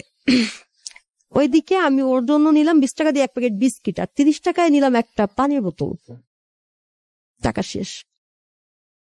উঠলাম বাসে, চলে আসলাম। আসার পরে ভাইয়ের সাথে দেখা হয়েছে, বাড়ি পর্যন্ত আবার গেলাম। মানে সেই রাত হয়ে গেছে, সেই সকাল থেকে রাত পর্যন্ত শুধু গাড়িতে। দুটো বাচ্চার তো রক্তমাংস হয়ে গেছে। আমি চাইছিলাম আসার সাথে সাথে ওকে ডিভোর্স লেটার পাঠিয়ে দিব, কিন্তু সেটা আর হলো না। 3 দিন সময় লেগে গেছে। পরের দিন মানে রাত হয়ে গেছে, তো পরের দিন সকালে উঠে বাচ্চাদের নিয়ে হাসপাতালে দৌড়াদৌড়ি করছি ডাক্তারের আপনাকে কাছে ফোন নিয়ে। দিল, উনি বাসায় এসে না কোনো যোগাযোগ করেন? আপনার কাছে তো মোবাইল ছিল? আমার কাছে কোনো ফোন ছিল ছিল না। না। আচ্ছা। আমার কাছে শুধু আমার আম্মু ভাইয়ের নাম্বারগুলো লেখা ছিল। আমি ওর ফোন কেন বাসা থেকে নিয়ে আসবো? আচ্ছা, কিন্তু উনি কি আপনার মা বাবার সাথে বা ভাইয়ের সাথে যোগাযোগ করেছিলেন যে আপনি আসছেন কিনা বা কি? ওকে। ওকে কেউ পাত্তা দিত না আমার ফ্যামিলিতে। আচ্ছা, হয়তো আমার বাবার সাথে যে ঝগড়া করেছিল, আমার মনে হয় যে এটাই মনে হয় দেশ মিটাইছে আমার উপর, তারপরে কি হলো? বা এটাই হয়তো ভালোবাসার নিয়ম ছিল তখন। এরপর চলে আসলেন সন্তান? চলে আসলাম। আসার পরে বাচ্চা দুটো রক্ত আমাশা হয়ে গেছে। ওদের নিয়ে পরের দিন ডাক্তারের কাছে দৌড়াদৌড়ি করে, তারপরের দিন মানে 3 দিনের দিন আমি মানে ওই দিন ডাক্তার কাছ থেকে এসে রাত্রে শুয়ে মাকে বলতেছি, মা কালকে তো একটু দরকার, সোহেল রে আমি ডিভোর্স লেটারটা পাঠিয়ে দিতে চাই, আমার একটু তুমি ইসে নিয়ে যাও, কোর্টে নিয়ে যাও। আচ্ছা, মা বলতেছে আচ্ছা ঠিক আছে, তো কাকাটা সকালে উঠে ফোন দিবনি, তো কাকা কালকে আসে কিনা জিজ্ঞেস করি, উকিল বাড়ি থাকলে অবশ্যই যায় ওনার দিয়ে করাই ফেলবো। আমার একজন আঙ্কেল ছিল, উনি ছিল। পরে যার পরে আঙ্কেল জিজ্ঞেস করতেছে কি ব্যাপার, তুমি বিয়ে করলো একা একা, ছাইরাও দিতে চাচ্ছ নিজে থেকে, মাঝখান থেকে আমার ভাইদের তো খাইছো, আচ্ছা। নুরু ভাইদের তো খেয়ে ফেলছো, তাহলে কি বিয়েটা মানে ছাইরেই যদি দিবা, বিয়েটা করছিলা কেন নুরু ভাই মানে মৃত্যুটার জন্য? সেটা হয়ে গেছে স্বয়ংসম্পূর্ণ, এখন সংসারের দরকার নেই কোনটা? আর নাহলে বল কি করছে, ওর 14 গোষ্ঠীর মানে জেলের ভাত খাওয়াবো। কিন্তু আমি ওর মানে ব্যাড সাইড গুলো না বলতে আমার খুব কষ্ট হতো, আমি পারতাম না, মানতে পারি না আমি এগুলো যে আমি বলবো, আমি মেনে নিতে পারি না। তারপরে আমি জাস্ট একটাই কথা বলতেছি, কাকা তুমি ডিভোর্স লেটারটা পাঠায় দাও, 5 লাখ টাকা দিয়ে জীবন যাবে না আমার, আমি টাকাও চাই না, ওরেও চাই না। আমি চাই না আমার আবার নেক্সট আরেকবার দেখা হোক, ওর মুখটা আমি দেখি বা আমার মুখটাও দেখুক, আমি আর চাই না এটা। ওকে থানায় নিলাম, কোর্টে তুললাম, ওকে হ্যাস্ত ন্যস্ত করলাম, ওর ফ্যামিলি মানুষের সামনে মাথা নত করলো, ও নত করলো। এত কিছুর পরে আমার লাভটা কি? আমার সেই ভালোবাসাটা, আমার সেই বিশ্বাসটা তার প্রতি সব ফিরে আসবে? এগুলো ফিরে পাবো? ওই রাত্রে দেখা সিনটা কি আমার মেমোরি থেকে মানে আউট হবে? তাহলে কি লাভ হলো আমার? এগুলোই তো এনাফ, আর কিচ্ছু লাগবে না। যদি ও অপরাধ করে থাকে, বিচারের জন্য উপরে একজন ঠিকই আছে, তার বিচারে ভুল নাই, সে ঘুষখোর না তো। আল্লাহকে কেউ ঘুষ দিতে পারে না, সে ন্যায় ন্যায্য বিচারে অটল। কাজে ও যদি অপরাধ করে থাকে, ওর ফল ঠিকই আল্লাহ দিবে, আমি বিশ্বাস করি। কিন্তু আমি সেই ফলটা দেখতে চাই না, আমি সহ্য করতে পারবো না হয়তো। যার জ্বর হলে আমি কান্না করতে করতে মানে তারপর কি হলো? চলে আসলাম। আসার পরে আমি 2-3 মাসের মতো ভালো ছিলাম। একা থাকলে মানে আমার কোনো ফিল হতো না যে আমি একা আছি, আমার কোনো একটা সঙ্গী প্রয়োজন, আমার একটা মানে একাকিত্ব বোধটা হতো না। আচ্ছা, 2-3 মাস পরে আপনি এখন যেখানে বলছেন এই এই এই সালটা কখন, কত সালের কথা বলছেন? এটা হচ্ছে আপনার আজ থেকে 5 বছর আগের কথা। আচ্ছা, 5-6 বছর আগের কথা। 6 বছর আগে। তার মানে তখন আপনি সিঙ্গেল মাদার, ডিভোর্স হয়ে গেছে? সিঙ্গেল বলতে 2টা ছেলেই তো, ছোট ছেলেটা তখন হ্যাঁ মানে আপনার তখন 2 মাস মানে পর। আপনার তখন হাজবেন্ডের সাথে কি আপনার ডিভোর্স হয়েছে? হ্যাঁ, আমি 3 দিনের দিন ডিভোর্স ডিভোর্স দিয়ে হয়ে দিলাম। গেছে এবং তিনি ডিভোর্স একসেপ্ট করে নিয়েছেন। হুম। আচ্ছা, গেল, এবার আপনি একা আছেন, তারপরে কি হলো?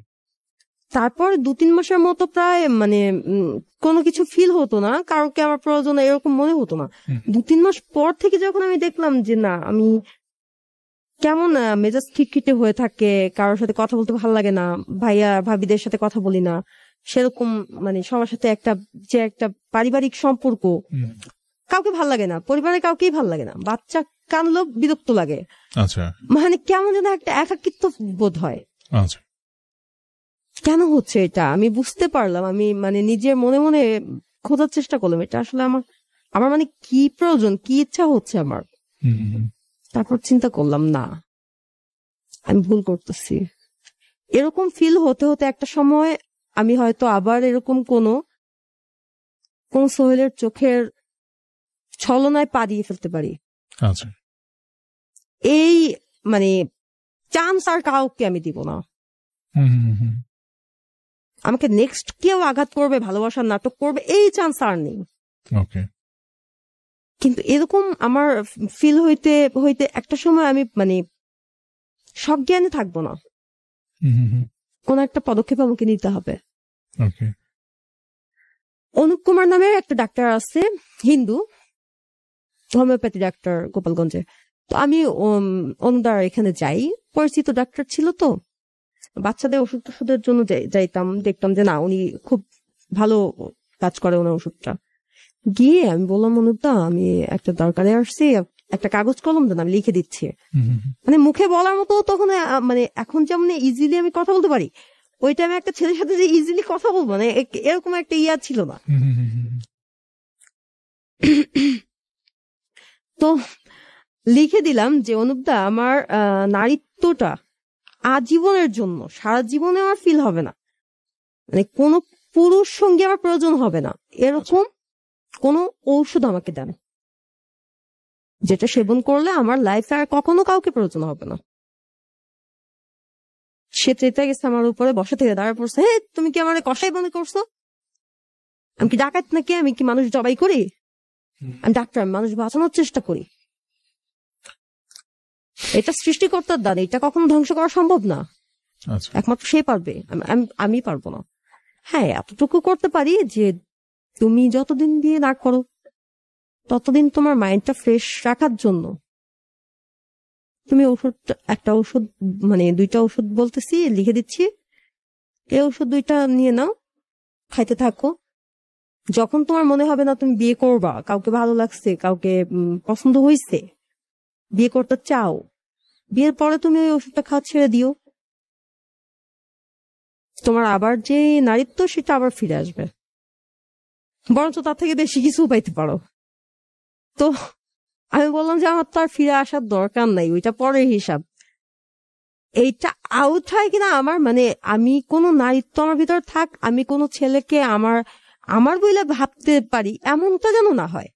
আচ্ছা, আমি একটু দর্শকদের জন্য ক্লিয়ার করতে চাই, বিষয়টা হচ্ছে আপনি মানে ওই সময়টাতে যেটা চাইতেন আমি সেটা হচ্ছে ওষুধটার নাম বলি, না, আপনি ওষুধটার নাম বলবেন না প্লিজ, এটা বলা যাবে না। আমি আপনাকে সহজভাবে বলি, যেটা হচ্ছে যে আপনি যেহেতু আপনি তখন আপনার হাজবেন্ডের সাথে আপনার ডিভোর্স হয়ে গেছে এবং কিছুদিন থাকার পরে আপনার কাছে মনে হচ্ছিল যে আপনি ফিজিক্যালি আর কারোর সাথে ইনভলভ হবেন না এবং এই কারণে একটা মেডিসিন খুঁজতেছিলেন, তাই তো? হ্যাঁ। এবং সেটার জন্য ডাক্তারের কাছে যান যে আপনার জন্য কোনো ফিজিক্যাল নিডের প্রয়োজন না হয়, প্রবলেম, হ্যাঁ। তাই তো? এবং এরপরে ডাক্তার একটা ওষুধ দিল এবং সেটা আপনি খেলেন। ভাইয়া, জি এই বিষয়টা আমি মানে হাইড করতে চেয়েছিলাম একবার, ভাবলাম যে না এটা বলাটা মানে কেমন লজ্জাজনক, কিন্তু আবার চিন্তা করলাম যে এটা লিসেনারদের জন্য একটা মেসেজ জি যে ওরা মানে লাইফে অনেকে এখন কিন্তু বন্ধুর সংখ্যা বেড়ে গেছে, একটা মেয়ের অনেকগুলো ছেলে বন্ধু হয়ে থাকে, হুম, হুম। ঠিক আছে, কিন্তু একবারও কি ভাবে যে আগুন মোমের কাছে আপনি মেসকাঠি ধরছেন, সেটা জ্বলবে না, এটা হতে পারে না।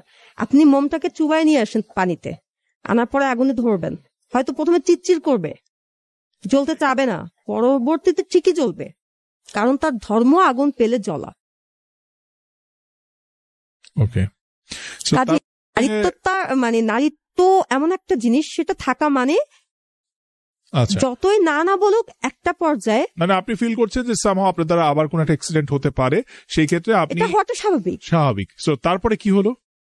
এরপর আপনি সেই ওষুধটা নিয়মিত খাওয়া শুরু করলেন? হ্যাঁ, তারপরে মানে আমি তো তখন মানে একরকম একটা ছেলে মানুষ বলা চলে। আমাকে এক পর্যায়ে মানে ঢাকাতে আসার পর যখন চাকরি করি তখন আমাকে সবাই ভাই বলেই ডাকতো। আচ্ছা, যার সাথে বিয়ে হয় উনি এই নামটা তুলে দেয়, ভাই নাম ধরে।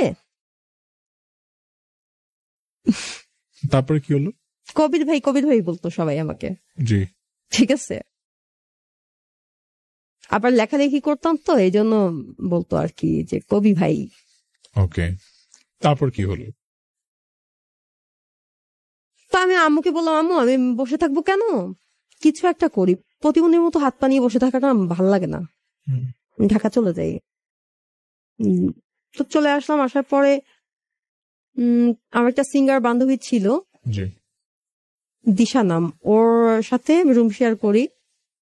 এই দেখেন ঢাকা শহরে আরেকটা ব্যাপার আছে যে একটা সিঙ্গেল মেয়েকে কেউ বাসা দিতে চায় না। এটা ছেলেদের ক্ষেত্রেও আছে এই প্রবলেমটা। তারপরে কি হলো? একটা ছেলে বন্ধু বাসায় গিয়ে থাকতে পারে, জি, মেয়েটা কোথায় যাবে? ওকে, একটা ছেলে সারাটা রাত যদি হাঁটতে হাঁটতে বা কোথাও বৈশাখ সিকিউরিটির ব্যাপার নেই, ওকে, হ্যাঁ, সে মারামারিও করতে পারবে। ওকে, একটা মেয়ে কি করবে? ওকে, তারপর তো ওর সাথে কিছুদিন থাকি আর এদিকে চাকরি খুঁজি। তো একজনের মারফতে মানে এখন আমার যিনি হাজবেন্ড ওনার সাথে পরিচয়টা হয়। উনি একটা মিডিয়া লাইনেই আছেন। ওনার নাম হচ্ছে রহমান। ওকে, তো ওনার সাথে পরিচয়টা হয়, খুব সম্মানীয় একজন ব্যক্তি, তো সিনিয়র পারসন, বয়সে মানে কাজে কর্মে সমস্ত দিকে সবার শ্রদ্ধা মানে পাওয়ার মতো একজন, সবারই শ্রদ্ধা ভালোবাসা পাওয়ার মতো একটা লোক। আচ্ছা, চরিত্র মানে সমস্ত দিকে সে অনেক গুণ। তো ওনার সাথে পরিচয় হওয়ার পরে ওনার অফিসে চাকরি নেওয়ার পরে সেখানে চাকরি করতে থাকি।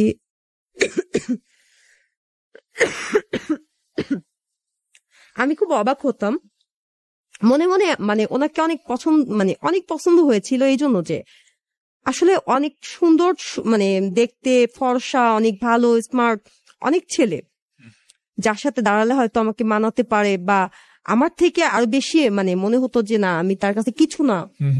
এমনও বিশাল একটা ভালো ভালো বডি ফিটনেস ছেলেরা আমার সামনে এসে আমাকে প্রপোজ করেছে। আমি হাইসা উড়াই দিচ্ছি, কারণ আমার তো মানে ওরকম কোনো নেই, ফিল নেই। আমার সামনে যদি মানে 3 রাত বৈশা থাকে মানে আমার মনটাকে নরম করার চেষ্টা করে, পারবে না। আচ্ছা, আমার মায়ের মতো হবেই না। ওকে, তো কিন্তু ওনার যে চরিত্রটা আমার মানে বেশি বিরক্ত লাগতো এই বিষয়টা। আমাকে প্রপোজ করে, এ তো আমার থেকে ভালো কত মেয়ে আছে, দেখলেই প্রপোজ করার অভ্যাস এদের। আমার মাথায় কিন্তু ওই যে একটা ব্যাড সাইড ঢুকে গেছে, ওইটাই আছে। আর এদের বিষয়টা নিয়ে ওরকমই তো মনে হচ্ছে যে এরা ভালোবাসতে জানে, 2 দিন পর ভালোবাসা ছুটে যাবে, যারা হয়ে গেছে। বাট ওনার ব্যাপারটা, উনি কিন্তু দেখতে কালো।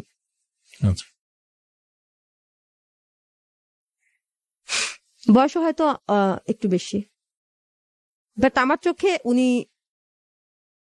মাইন্ড করবেন না, মানে আপনারা তো মানে প্রাপ্তবয়স্ক হয়তো 25-26 বছরের যে প্রাপ্তবয়স্ক মানে ইয়াং একটা ছেলে, আমার চোখে তাদের থেকে বেশি ভালো উনি। বাহ, চমৎকার। সব দিকেই আমার হাজবেন্ড, মানে আমি খুব হ্যাপি, মাশাআল্লাহ। তো আমি অবাক হতাম এটা দেখে যে উনি, আমি এক জায়গায় বসে দেখা যাচ্ছে 2 দিন 3 দিন হয়ে যাচ্ছে, আরো লোকজন আসছে যাচ্ছে, বাট উনিও বসা আমিও বসা, সবাই আমার দিকে কাজ ফেলে হয়তো তাকায় ছিল অনেকক্ষণ, বাট আমি খেয়াল করছি। কিন্তু উনি ভুল করেও তাকাইতো না, কথা হচ্ছে ইজিলি কথা বলতেছে, কোনো ব্যাপার না। আর তখন তো আমি দেখতে সেরকম ছিলাম, বাট এখন আমার মানে মাথা টাথা ফাইটে গেছে, অনেক কিছু হয়েছে আমার লাইফে, সেগুলো থেকে আমি সব দিকে ভেঙে গেছি। আর যার গায়ে এভাবে করে অত্যাচার করা হয়, গরম ডাউল ঢেলে দেওয়া হয়, উত্তানো ডাউলটা আমার মাথার উপর ঢেলে দিছে। পুষ্প, আবার আমরা আপনার কাছে আসবো, আমরা একটু দর্শকদের কাছে যাবো, তারপর আবার আপনার কাছে আসবো আপনার গল্পে। বন্ধু যারা শুনছেন জাগো এফএম 94.4 চলছে প্রণব লাভ স্টোরি। আজকের গল্পটা কিন্তু পুষ্প, এবং পুষ্প এসেছে আমাদের এই ঢাকা শহরের একটি জায়গা থেকে, এবং সে কিন্তু একজন হাউস ওয়াইফ। সো সে তার জীবনের প্রথম বিয়ের কথা বলেছে, প্রথম প্রেমের কথা বলেছে, এখন তার জীবনের পরবর্তী আরেকটা জীবন, এবং সেই জায়গাটায় কিভাবে প্রেম ভালোবাসা এলো সেই গল্পটা শুরু করেছে। তারা একটু আপনাকে জানিয়ে রাখি, হালকা কিংবা ভারী যে কোনো খাবারের সাথে নিজেকে সবসময় 100% কুল রাখতে সাথে রাখবেন প্রাণাপ, আর লাইফের প্রত্যেকটা মুহূর্তকে উচ্ছ্বাসে ভরপুর করে তোলার জন্য প্রাণাপ 2 লিটারের সাথে এখন প্রাণ লাগছে 170 মিলি, একদম ফ্রি। প্রাণাপ, প্রাণ খুলে মনের কথা বলো। মনের কথা বলার জন্য যেমন পুষ্প আজকে এখানে এসেছে, জানি না আপনাদের কেমন লাগছে, বাট আমার কাছে মনে হচ্ছে যে জীবনের অনেক চরম সত্য কথাগুলো তিনি স্বীকার করে যাচ্ছেন, অনেক স্পষ্টভাবে বলছেন। হয়তো আপনার ভালো লাগছে, নয়তো নয়, কিন্তু আমাদের মনে হচ্ছে যে আমরা কিন্তু এই ধরনের স্টোরিগুলো আপনাদের কাছ থেকে চাই। যদি আপনাদের মধ্যে কোনো পুরুষ বা কোনো নারী, কোনো পেশাজীবী মানুষ কিংবা গৃহিণী অথবা কোনো স্টুডেন্ট যিনি দীর্ঘদিন ধরে বুকের ভিতরে এই ধরনের চাপা কষ্টগুলো রেখে দিয়েছেন, যেখানে ভালোবাসার সম্পর্কটা রয়েছে, অর্থাৎ প্রাণাপ লাভ স্টোরির অনুষ্ঠানটা যেখানে ভালোবাসার গল্পগুলো আমরা তুলে ধরি, যদি আপনাদের মধ্যে কেউ এই ফেসবুক লাইভটা আজকে দেখেন বা কালকে দেখেন, দেখার পরে যদি মনে হয় যে আমার জীবনের গল্পটা তাহলে আমি কেন বলছি না, যেমন পুষ্প আজকে শুরুতেই বলেছে যে ওর জীবনে যে ভুলগুলো ও করেছে সেগুলো স্বীকার করতে চায়, এবং আজকে ও গল্পের আকারে অনেকগুলো জিনিস সে স্বীকার করে ফেলেছে। সো এই ভুলগুলো যদি আজকের কোনো একটা মেয়ে, সে হয়তো ক্লাস হয়, সেই ইচ্ছেটা যদি থাকে, তাহলে এখনই মোবাইলের ম্যাচ অপশনে চলে যান, গিয়ে টাইপ করে ফেলুন RLS স্পেসে নিজের নাম লিখুন, নিজের লোকেশন লিখুন, এবং আপনার প্রফেশনটা লাগবে, আপনি কি করেন। এবার নিজের মোবাইল থেকে সেই কথাগুলো লিখে পাঠিয়ে দিন 26969 নাম্বারে, অর্থাৎ 26969 নাম্বারে। শুধুমাত্র তারাই রেজিস্ট্রেশন করবেন যারা এখানে আসতে চান। অনেকে দেখলাম যে RLS এ লিখেছেন, ভাই আজকে গল্পটা ভালো লাগছে, আমি মানে অনেকে লিখেছেন আমি আসতে চাই। এই কথাগুলো বলার দরকার নাই। আপনার শুরুতে RLS, নিজের নাম, নিজের লোকেশন আর প্রফেশন টাইপ করে পাঠিয়ে দিবেন 26969 নাম্বারে। ফেসবুকের থ্রুতে যারা দেখছেন, তাদের মধ্যে যারা আছেন তারা কিন্তু স্ক্রলে দেখতে পাচ্ছেন, নিয়মটা বারবার লেখা হচ্ছে সেখানে। এরপরও যদি বুঝতে না পারেন, আপনারা যারা আমার ভেরিফাইড পেজটা জানেন না, তাদের জন্য বলছি, আর যে স্পেস করার যোগ্য হয় অবশ্যই আপনাকে নিয়ে আসবো। এই গল্পগুলো কাউকে হেয় করার জন্য নয়, এই গল্পগুলো আমরা প্রচার করি আমাদের মতো যারা হয়তোবা সেম ভুলটা করে এসেছে। যেইখানে পুষ্পর প্রথম দিকে, পুষ্প যখন এই ভুলটা করলো, তার ফ্যামিলি যদি তাকে আরেকটু সময় দিত, তার সাথে কথা বলতে, হয়তো পুষ্পকে তার জীবনের এত কঠিন সময়গুলো পার করতে হতো না, সম্ভবত তার জীবনটা অন্যরকম হতে পারত। তো আমি আজকের এই গল্পটা শুরু থেকে শেষ পর্যন্ত যারা শুনছেন, তাদেরকে বলবো যে গল্পটা একটু মনোযোগ দিয়ে শোনেন। ফেসবুকে তো আমি দেখেছি আর্য উদয় কিন্তু দেখতে পারে যে এরকম একটা শো হয় বাংলাদেশের কোনো একটা রেডিওতে। আমরা কিন্তু সেই মানুষটার থেকেও বরং এটাকে আড়াল করে রাখা, যে এই ধরনের বিষয়গুলো হতে পারে, তাকে যদি না জানতে দেওয়া হয়, তাহলে হয়তো বা তার কিউরিয়াসিটি থেকে এর চেয়েও ভয়ঙ্কর কাজ করে আসবে, হয়তো কোনোদিন সাহস পাবেন আপনাকে বলবার। সো তার সাথে, আপনার সন্তানের সাথে, আপনার ছোট ভাই বোনের সাথে বিষয়গুলো শেয়ার করেন। এটা এমন কোনো বিষয় নয় যেখানে আমরা এটা মানুষের সামনে তুলে ধরা যাবে না। যদি সেটা হতো তাহলে নিশ্চয়ই জাগো এফএম 94.4 এই অনুষ্ঠানটা প্রচার হতো না। সো যারা তোমরা দেখছো আমার লাইফটা, তোমাদের কাছে ধন্যবাদ যে আমি কিছুক্ষণ আগে বলার পরে একটা বাজে কমেন্ট তো তোমরা আর করছো না, এটার জন্য আমি কৃতজ্ঞ আমার লিসনারদের কাছে। বাকিদের উদ্দেশ্যে বলবো যে আপনারা যারা লাইফটা দেখছেন, প্লিজ, আমাদের হাতে সময় আছে আর 25 মিনিট। এই 25 মিনিটে প্রত্যেকে একটা ছোট্ট দায়িত্ব কাঁধে নেন। সেটা হচ্ছে আপনি ভিডিওটা দেখার আগে 10টা গ্রুপে শেয়ার করেন। 10টা করে গ্রুপে প্রত্যেকে যদি শেয়ার করেন, এই ভিডিওটা প্রচুর শেয়ার হয়ে যাবে। যে যেই পেজ থেকে দেখছেন সেখান থেকেই আপনি 10টা টাইমলাইনে শেয়ার করেন, 10 জন ফ্রেন্ডকে সাথে শেয়ার করেন, 10টা গ্রুপে শেয়ার করেন। এই শেয়ারটা দরকার, ভীষণ দরকার। আমরা হয়তো কিছু রাত জাগা মানুষ এখন অনুষ্ঠানটা দেখছি, বাকি মানুষগুলো কালকে দেখবে, নয়তো পরশু দেখবে, কিন্তু ভিডিওটা যদি শেয়ার না হয় দেখবে কি করে? তাই তোমাকে বলছি, তোমার জানাশোনা বিভিন্ন গ্রুপে, বিভিন্ন পেজে ভিডিওটা শেয়ার করে ফেলো। হয়তো পুষ্পর মতো এই ঘটনা তোমার আমার কারো না কারো ঘটে, কেউ না কেউ ঘটাচ্ছে, হয়তো আমার ছোট ভাই, নয়তো তোমার ছোট বোন, কিন্তু আমরা চাই না তাদের জীবনটাও পুষ্পর মতো নষ্ট হয়ে যাক। আমরা যাই পুষ্পর কাছে, শুনি তারপর কি হলো। তো তারপর মানে তাকে আমি মানে এটা ফলো করতাম যে লোকটা তো একদমই অন্যরকম একটা চরিত্রের লোক, খুবই চরিত্রবান। তার সামনে আমি কেন, যে কোনো মেয়ে বসে থাকলে দেখা যাচ্ছে যে কোনো পরি এসে বসে থাকলেও সে একটা বাজে নজরে তাকাচ্ছে না, তাকাবে না। অন্যরকম একটা লোক। তো কাজের ভিতরে এতটা মনোযোগী, কাজকে এতটা প্রধান মনে করে, সে তার প্রফেশনের জন্য তার জীবনও যদি চলে যায়, নো প্রবলেম, সেটা কেয়ার করে না। খুব ভালো লাগে তার ব্যক্তিত্ব, তার চলাফেরা, তার মানুষের প্রতি যে একটা ভালোবাসা, একটা দয়া। তার পকেটে ধরেন 500 টাকা আছে, সর্বশেষ বাসা যাচ্ছে, এখন সিগারেট নিবে, বাসা রিক্সা ভাড়া, এতটুকুই। এই 500 টাকা উনি হয়তো দেখা গেছে একজন অসহায় লোক আসছে, ব্যাস উনার পকেট একদম ঝাইরা, হ্যাঁ 10 টাকা হয়তো লাগবে না যে রিক্সা ভাড়াটা নিতে হবে, যাইতে হবে আমার বাসা অব্দি। এই 30 টাকা আর 14 টাকা বা 15 টাকা দিয়ে একটা সিগারেট নিতে হবে, এতটুকু উনি রাখার কথাটা আমার মনে থাকে না, এমন একটা লোক। তো এমন করে ঝাইরা দেওয়ার পরে তখন যখন রিক্সা ভাড়া দেওয়ার সময় দেখে যে না টাকা শেষ, তখন বাসায় ফোন করে বলে বাসা থেকে কাউকে টাকা দিয়ে লিফটের নিচে একটু নাইম আসতে বলো। আচ্ছা। আর দারোয়ানকে বলা যায় যে ওনার যাইতে দিও না, একটু বসাও, টাকা আসতেছে। ঠিক আছে, তো এরকম একটা লোককে শ্রদ্ধা ভক্তি সমস্ত স্থানে দিতে দিতে একটা পর্যায়ে তাকে ভালোবাসার স্থানে কখন নিয়ে এসেছিলাম আমি নিজেও জানি না। মুগ্ধ হয়ে যেতাম তাকে দেখতে। তার লাইফস্টাইলটা অন্যরকম একটা ব্যাপার। এত মানে সে 3টা বাড়ির মালিক, মানে একদমই কোটিপতি একটা লোক। তাকে দেখলে মনে করবেন কি জানেন, গ্রাম থেকে মনে হয় আজকে এসেছে। আচ্ছা। না তার মানে যে এটা যে না সে দেখতে হাবা হবে না তা না।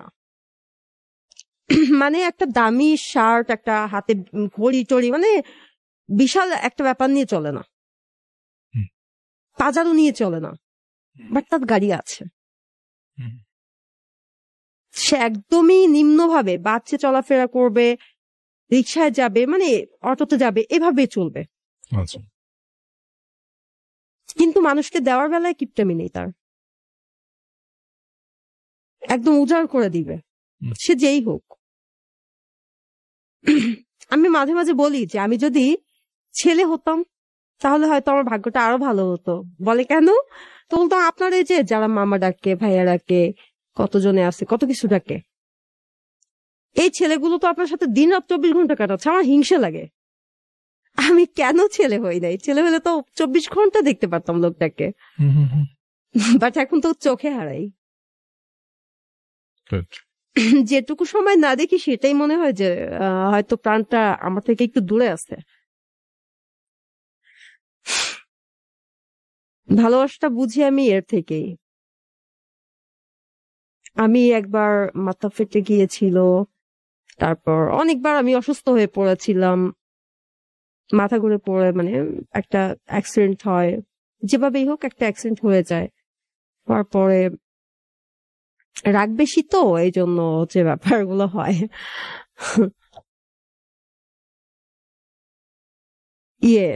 উনি ওনার কাজকর্ম, যে মানুষটা কাজ দেখে একটা সেকেন্ডের জন্য, ওনার কিন্তু আরেকটা ওয়াইফ আছে, ওনার একটা সন্তানও আছে, উনি আরেকজন ওয়াইফ আছেন। মানে এটা কি আপনি জানতেন? জানতাম। আসলে আমার তো দুনিয়াতে একরকম সে ছাড়া কেউ নেই বললেই চলে। আচ্ছা, এই জায়গাটায় তাহলে আমাকে না পুষ্প, এবার তাহলে আমাকে কিছু প্রশ্ন করতে হবে। মানে এইটা আপনি কি তাকে, তার সাথে আপনার পরিচয়টা কাজ করতে গিয়ে? পরিচয়টা তো কাজ করতে গিয়ে ভালো লাগে, সেটা কিন্তু আমি ভিতরেই রেখেছি, আমি বলিনি তাকে। আচ্ছা, এটা বলেছেন কতদিন পরে? আমি বলিনি, সেও কিন্তু আমাকে হয়তো পছন্দ করতো, পরে আমি জানতে পেরেছি, কিন্তু সেও বুঝতে দিত না, চোখের ফাঁকেও বুঝতে, মানে আমি তার চোখের চাহনিতেও এক বিন্দু বুঝতে পারিনি কোনোদিন। আচ্ছা, কিন্তু আপনার এই যে সে বিবাহিত, এই ব্যাপারটা জানার পরে কি বিয়ে করেছেন, নাকি যে বিয়ে করার পরে জেনেছেন? আগেই জানতাম, প্রথম থেকেই জানতাম। আপনি প্রথম থেকে জানতেন যে উনি ম্যারিড? আচ্ছা, তারপরে কে আগে বললো বিয়ের কথা? বলি তো, এক সময় আমি অসুস্থ হয়ে পড়ি, আমার বাম সাইডের কিডনিটা মানে ইয়া হয়, দুর্বল হয়ে যায়। পরীক্ষা করতে উনি নিয়ে দৌড়ায়, তো ডাক্তার ওনার সামনে, উনি আর আমি তো আর কেউ নেই যে উনি তাকে ভিতরে রেখে আমাকে ধরতে বলবে, সে বাইরে দাঁড়াবে, তা না। ডাক্তার বলতেছে যে কি হয়, তো বলতেছে আমরা একসাথে ও আমার অফিসেই চাকরি করে। হুম, ছোট বোনও বলতে পারেন, ছোট একটা ভালো বন্ধুও বলতে পারেন। ওরে ভাই বলেই সবাই ডাকে। হুম, ও মানে একটা ছেলেদের মতোই আমাদের সাথী ভাই। তো বলতেছে মানে ওই যে কোনো ছেলেই আমাকে পটাইতে পারে না, এই জন্য ভাই বলে ডাকা শুরু করছে। হুম, তো ওনার সামনে বলতেছে যে দেখেন, আপনাকে ডিরেক্টলি বলতেছি না, আপনি একটু বুঝে নেওয়ার চেষ্টা করেন। আপনি কি এমন কিছু আহ সেবন করেন বা এমন কিছু একটা ব্যবহার করেছেন কখনো যেটা আপনার লাইফের কোনো একটা অংশ মানে ধ্বংস করার জন্য, হুম, কোনো কিছু শেষ করে দেওয়ার জন্য? হুম, হুম, হুম, বললাম হ্যাঁ। বললো কেন, ছেলে মেয়ে আছে? বললাম হ্যাঁ 2টা ছেলে আছে, বাট উনি কয়, কি হয়েছে, চলে গেছে? বললাম না, মারা গেছে। আচ্ছা। মারা গেছে বলতাম কেন, না হলে অনেক কথা উঠে আসে, অনেক কিছু জিজ্ঞেস করে, ভালো লাগে না ব্যাপারটা। আচ্ছা। তো আমি ইয়ে করলাম ওইখানে। উনি বলল যে ওনারে বলল যে দেখেন, উনি যেটা খায় সেটা ওনার আর যদি 2-3 বছর খায়, উনি একটা ওষুধ খায়, যে ওষুধটা আর 2-3 বছর খাইলে হয়তো যাইতে পারবে তাড়াতাড়ি। কিডনি একটা জ্যাম হয়ে গেছে, এই ওষুধটার সাইড এফেক্ট।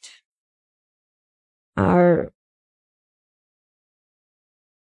যত দ্রুত সম্ভব আপনারা যখন আসছেন, পরিচিত বড় ভাইয়েরা, দেখে শুই না ওর জন্য একটা ছেলে দেখেন, ওকে বিয়ে দিয়ে দেন, তাহলে হয়তো ও বাঁচতে পারে। আর না হলে ও যেভাবে চলতেছে এভাবে চলতে চলতে খুব শীঘ্রই মেয়েটা চলে যাবে। তো আমি ওকে মানে জিজ্ঞেস করলাম, কি হয়েছে, আপনি কাঁদতেছেন কেন? আরে ভাই, হায়াত মৌত যতদিন যার আছে সে ততদিন বাঁচবে, এগুলো বাদ দেন, ভুয়া কথা। বললো তুমি কি ওষুধ খাও বলো। বললাম এইগুলো শুনতে পারবেন না আপনি, শোনার মতো না, সমস্যা নেই, বলেন। পরে উনি বলতেছে না, তুমি ডাক্তার বিয়ের কথা বললো কেন? আমি বুঝতে পারছি, এটা বাদ দাও, বাদ দিয়া জীবনটাকে সুন্দরভাবে দেখার চেষ্টা করো, একজনকে নিয়ে পড়ে থাইকো না।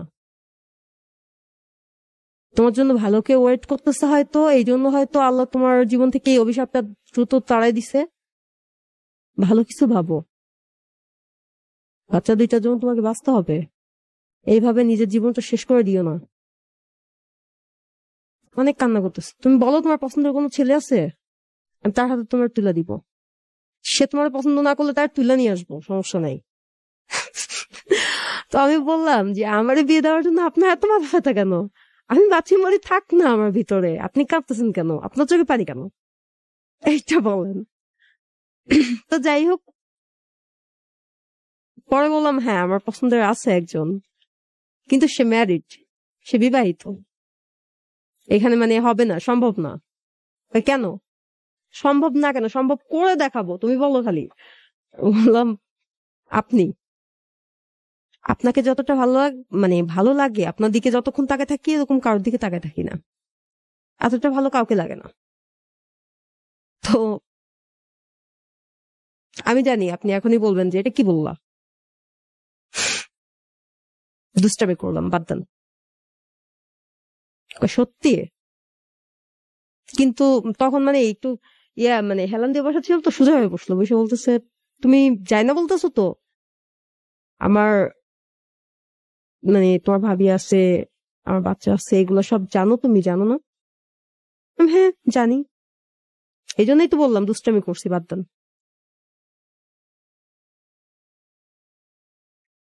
কয় দেখো, হয়তো তোমাকে আমার ভালো লাগে, মনে মনে ভালো লাগতো, আমি কখনো প্রকাশ করি নাই, এই জন্য যে তুমি ভাবতে পারো আমি তোমার সুযোগের মানে সুযোগটা নিলাম, সেটা যেন না হয়, ভুল না বুঝো। তাই সবসময় পাশে ছিলাম, আছি, থাকবো।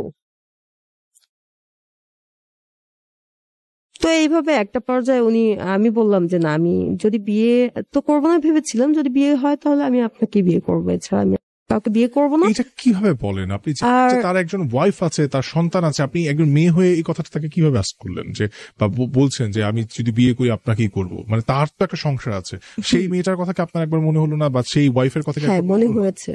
তাহলে কেন আপনি বললেন এই কথা? অ্যাকচুয়ালি তার দিক থেকেও তো এই বিষয়টা কিন্তু একা তো আমি যে তাকে বিয়ে করেছি তা না, সেও তো আমাকে করেছে। না, সেটা তো পরবর্তীতে আপনি মানে তার মানে আমাদের প্রশ্নটা হচ্ছে যে আপনি একজন সেও কিন্তু নারী। তখন বলেছিল যে হ্যাঁ আমিও তো তোমাকে পছন্দ করি, বাট আমি কখনো বলতে সাহস পাইনি এটাই যে তুমি ভুল বুঝতে পারো আমাকে, যে আমি তোমার সুযোগের ইয়েটা করতেছি, কিন্তু না, আচ্ছা এই জন্য আমি কখনো বলি নাই। আচ্ছা, পুষ্প, আপনার প্রথম হাজবেন্ডের সাথে একটা মেয়ে এসেছিল আপনাদের বাড়িতে, সেই মেয়েটার নাম কি বলেছিলেন? কলি। কলি। তো কলি আর পুষ্পর মধ্যে তাহলে ডিফারেন্সটা কোথায় হলো? কলি